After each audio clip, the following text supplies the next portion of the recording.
ابراہیم بن سعد نے بیان کیا، ان سے صالح بن کیسان نے، ان سے ابن شہاب نے، ان سے عبید اللہ بن عبداللہ بن عتبہ نے، اور انہیں عبداللہ بن عباس رضی اللہ عنہ نے خبر دی کہ رسول اللہ صلی اللہ علیہ وسلم نے قیصر کو ایک خط لکھا جس میں آپ نے اسے اسلام کی دعوت دی تھی۔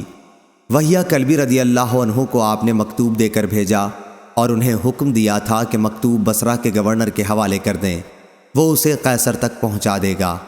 جب فارس کی فوج اس کے مقابلے میں شکست کھا کر پیچھے ہٹ گئی تھی اور اس کے ملک کے مقبوضہ علاقے واپس مل گئے تھے، تو اس انعام کے شکرانے کے طور پر جو اللہ تعالیٰ نے اس کا ملک اسے واپس دے کر اس پر کیا تھا، ابھی قیصر حمص سے ایلیا بیت المقدس تک پیدل چل کر آیا تھا۔